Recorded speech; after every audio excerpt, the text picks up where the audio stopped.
రాజమండ్రిలో సోమవారం రోజు రాజనగరం ఎమ్మెల్యే బత్తుల బలరామకృష్ణ పార్టీ ఆఫీసులో మీడియా సమావేశం నిర్వహించారు. ఈ సందర్భంగా ఆయన మాట్లాడుతూ గత 5 ఏళ్ల పాలనలో వైసీపీ చేసిన అప్పులు తీర్చేది ఇంకెప్పుడు అని అన్నారు. సూపర్ 6లో భాగంగా పార్టీ విజయాలు మీడియాతో షేర్ చేసుకున్నారు.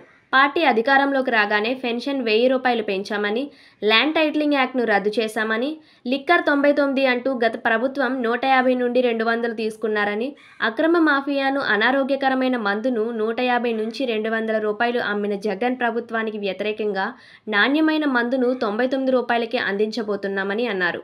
వరద బాధితులకు అండగా 10 రోజుల పాటు రోజుకు 11 గంటల చొప్పున నిద్ర లేకుండా శ్రమించామని చంద్రబాబు నాయుడు దగ్గరుండి పర్యవేక్షిస్తూ సమస్యలు తీరేంత వరకు పోరాడారని అన్నారు.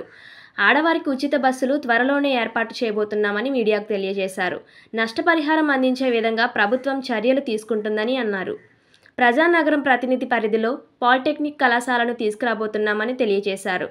ప్రతి ఇంట నీరు అనే కార్యక్రమంలో ప్రతి ఇంటికి కుళాయి వసతి కల్పించామని ఆయన అన్నారు. ఎక్కడైతే బస్సు సౌకర్యం లేదో అక్కడ వరకు బస్సులు వేసేందుకు చర్యలు తీసుకుంటామని తెలిపారు. సంవత్సరానికి 3 గ్యాస్ బండ్లు అందిస్తామని, అది దీపావళి నుండి మొదటి గ్యాస్ బండ్ ఇస్తున్నామని తెలియజేశారు. 4 ఏళ్ల వయసులో వరద బాధితుల కోసం బస్సులో 10 రోజుల పాటు ఉండిపోయి వినాయక చవితి కూడా చేసుకోకుండా ఆయన బస్సులో కూర్చుని బస్సులో నిద్రపోయి బస్సులో తిని అక్కడ యొక్క వరద బాధితులు పరామర్శిస్తే ఆనాడు జగన్మోహన్ రెడ్డి ఎక్కడ వరదలు వచ్చినా ఆకాశ మార్గాన ప్రయాణం చేస్తూ పైనుంచి చూసుకుని వెళ్ళిపోతుండేవాడు. కింద చెట్లు కొట్టేసి ట్రాఫిక్ జాములు చేసేవాడు. దానికి దీనికి అసలు సంబంధమే లేదు. వాళ్ళు చేసేదానికి ఇది కొత్త ట్రాక్ మారుస్తానికి ట్రై చేస్తారు. కానీ ఇక్కడ ప్రజలు మాత్రం పూర్తిగా 5 ఏళ్ళు విని ప్రజలు అర్థం చేసుకున్నారు. ఖచ్చితంగా మాత్రం ఈ విధమైన మోసాన్ని మాత్రం ఎవరు చూడరు. ఎవడే క్షమించినా తిరుపతి వెంకటేశ్వర స్వామి ఖచ్చితంగా క్షమించడు. ప్రజలు ఇప్పటికే క్షమించలేదు. తిరుపతి వెంకటేశ్వర స్వామి కూడా ఖచ్చితంగా పరీక్ష చేస్తారు.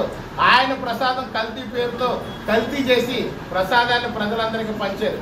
అంటే ప్రజలకు ఏ విధంగా ఉపయోగపడిందని చెప్పి ఈ సందర్భంగా మనం ప్రశ్నించుకోవాల్సిన అవసరం ఉంది. అదే రోజున ఆ రోజు చెప్పారు ఆయన సుబ్బారెడ్డి గారు కూడా చూస్తే తిరుపతి దేవస్థానంలో టికెట్లు పెంచిస్తే ఇంతగా బాగా డబ్బులు వస్తాయని చెప్పారు. అదే టైంలో జగన్మోహన్ రెడ్డి గారు ఇంకో స్కీమ్ చెప్పారు. లిక్కర్ మీద రేట్లు ఎందుకు పెరుగుతున్నాయని అడిగితే లిక్కర్ తాగడం మానేస్తారు, రేట్లు ఎక్కువ పెంచితేనే. లిక్కర్ తాగడం మానేయాలంటే రేట్లు పెంచాలి, అప్పుడు లిక్కర్ తాగుతాం అనేది కన్జంప్షన్ తగ్గుతుందని చెప్పి జగన్మోహన్ రెడ్డి గారు చెప్పారు. అదే టైంలో సుబ్బారెడ్డి గారు 300 రూపాయల టికెట్ 2000 ఎందుకు చేయకూడదని చెప్పేసి ఆయన పెట్టారు. అంటే తిరుపతి దేవస్థానాన్ని పూర్తిగా నిర్వీర్యం చేశారు.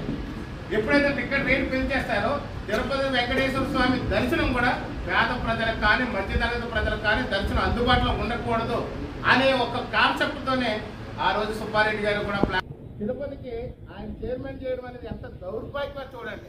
హిందువులు చేసుకున్న దౌర్భాగ్యం ఇది, ఆంధ్రులు చేసుకున్న దౌర్భాగ్యం.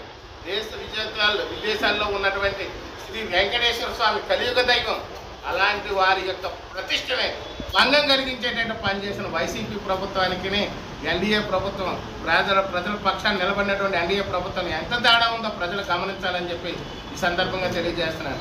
అదేవిధంగా చూస్తే లిక్కర్ విషయంలో ప్రాబ్లమ్స్, ఇళ్ల స్థలాల విషయంలో ప్రాబ్లమ్స్, ఇవన్నీ కూడా మేము పూర్తి స్థాయిలో రెక్టిఫై చేస్తాము. ఖచ్చితంగా తిరుపతి వెంకటేశ్వర స్వామికి తరపున ఏదైతే ఉందో ఆ యొక్క ప్రాయశ్చిత్తంగా అక్కడ జరిగినటువంటి లడ్డూ ప్రాయశ్చిత్తంగా మేము 108 మంది ఇక్కడ రాజనగరం నియోజకవర్గంలో దీక్ష తీసుకుని రోజు కూడా ప్రాయశ్చిత్త హోమాలు చేస్తూ 11 రోజుల పాటు రేపటి నుంచి దీక్ష తీసుకుని కూడా మేము యొక్క వెంకటేశ్వర స్వామికి మనం జరిగినటువంటి అపచారాన్ని మన్నించమని కోరుతూ 11 రోజుల పాటు ప్రతిరోజు ప్రాయశ్చిత్త హోమం 108 మంది ఇక్కడ కార్యకర్తల ముందు మొదటగా మేమంతా కూడా దీక్ష తీసుకుంటాము. అందులో మహిళలు కూడా ఉంటారు. ఈ యొక్క పవన్ కళ్యాణ్ గారు డిప్యూటీ సీఎం గారు ఏదైతే ప్రాయశ్చిత్త దీక్ష తీసుకుని వారు నడిపిస్తున్నారో